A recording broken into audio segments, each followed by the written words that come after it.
Hello, everyone, and welcome to another episode of Shift Break from Keys to the Shop. My name is Chris DiFurio, and I am happy you decided to join me today on this episode. This is episode number 10 of Shift Break, and so it's gone by pretty quickly. Just started a little bit ago and all the way up to 10 weeks now, so yay. We just celebrated our 100th episode of Keys to the Shop this past Tuesday, and here we are at little baby milestones for Shift Break.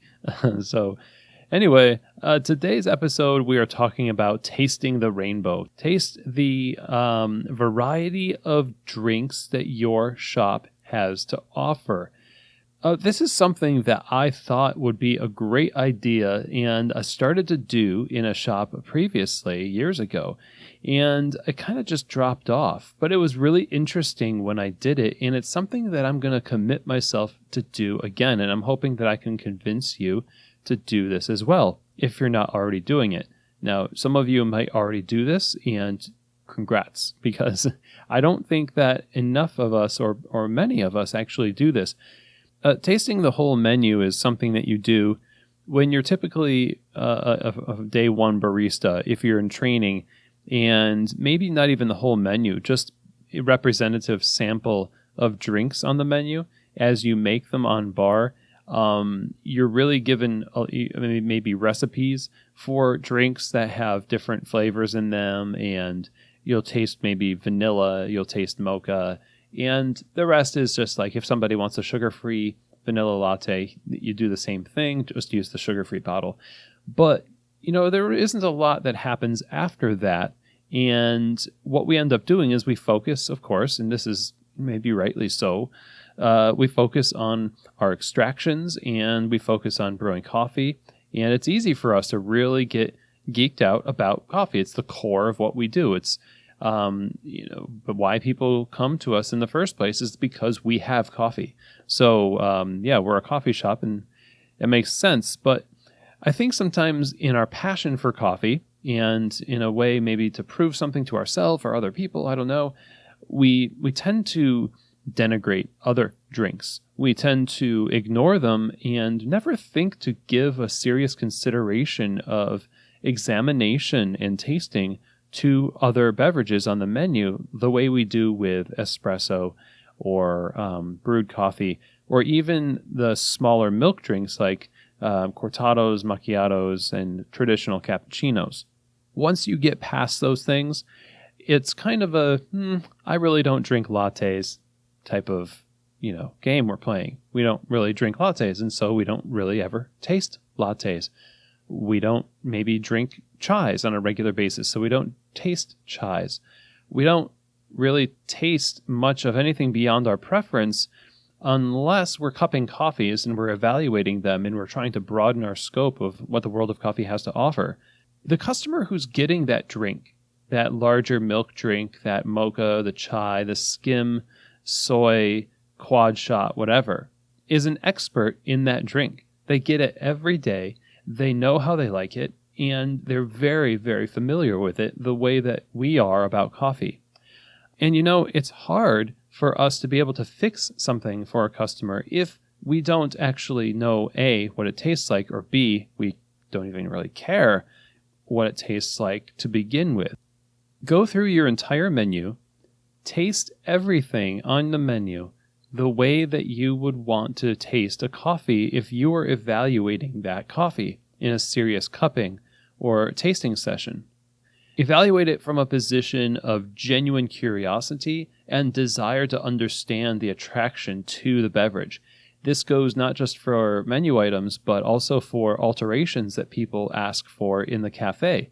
So if a customer says, I want some hot water in that drip coffee, and you're like, ugh, you kind of snarl a little bit and you don't want to do it. Why don't I do that with my next coffee just to see what the fuss is about, just to taste it? And at least this is the profile that they're looking for. And what you're doing is the same thing that you do when you cup coffees. Not every coffee you taste when you cup is a great coffee. Okay? You're doing a cupping to become more academically sound in your understanding of what the world of coffee has to offer. And for the customer, the world of coffee is you. You are the world of coffee to them. They are coming in and looking at the menu, choosing from the offering list the way you would from a green bean offering list. So evaluating the menu items, be it a mocha, a skim latte, skim sugar-free, iced vanilla latte, it doesn't matter what the drink is. When you taste these different iterations or alterations to your menu, you're getting an insight into the world of a customer and their tastes. And that's very, very valuable because when you go to market the next menu item, you have an idea of what the taste profile is that they prefer.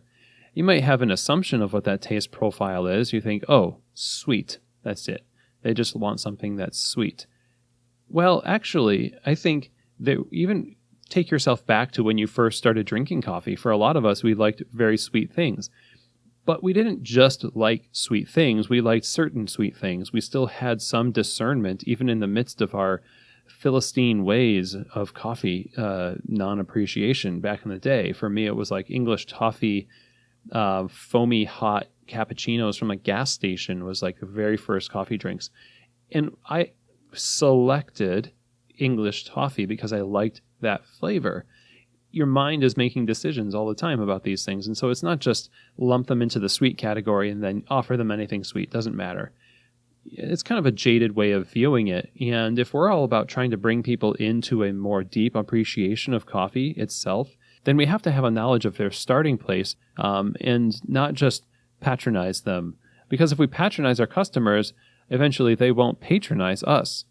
And that's a big problem. In fact, I think lack of care and attention to the Uncool drinks on our menus is where you find a lot of crossover in terms of shared loyalty between different shops. Chais and larger milk drinks, there's not a lot of differentiation there. We owe it to our customers that if we're offering something on the menu, then we are also experts in that thing. So the question is, when was the last time that you tasted a mocha or a large latte and really thought about its taste profile and thought not just, how could anybody like this? But really thought instead, how could someone like this? And thought genuinely that question. That's a challenge. It's a challenge to me because I turn my nose up at certain drinks just based on my own taste. But I realized, when I'm doing that, I'm giving myself an excuse to just not invest as much as I probably should invest in this. Okay, so here's the challenge. You and I are going to taste the whole menu. And then we're going to take all the alterations that we know are typical in our cafe, and we're going to taste those too. And we're going to taste those with a mind bent on positive intention, on understanding, on empathizing, and trying to draw out what it is that people love about this particular drink that's ordered in the cafe. And come up with tasting notes for this drink, the way that you would do a coffee. This seems like maybe a silly exercise, but I think it's very worthwhile. So if you're going to do this with me, let me know what your findings are. Let me know what you discovered from this process. I think this is a pretty neat idea to do. It's probably something we haven't done in a long time, if we've ever done it at all. And it's time that we kind of break out of just the normal, shot, pour over, traditional cat macchiato routine and start really relating to the customers that come in for those other drinks. Because there's some magic in those drinks that keeps them coming back. And I think we can just really learn and grow from this exercise. So, practically speaking, of course, you're going to have allergy restrictions to this. Some of you don't take in dairy or nuts and things like that. Of course, go and do what you can with what you can. And I think it'll still yield good results. Managers and owners, I want to talk to you really quick before we go here. This is something I think that you could definitely facilitate for the entirety of the staff. Keep that knowledge fresh. Keep people informed about the palates of their customers and understanding what their taste preferences are. And set it up. Set it up like a cupping or an event or whatever. And you might come away with some real good insights. So that's it for today's show, and I thank you for joining me again. Hope to have you back next week, next Thursday, for another episode of Shift Break from Keys to the Shop.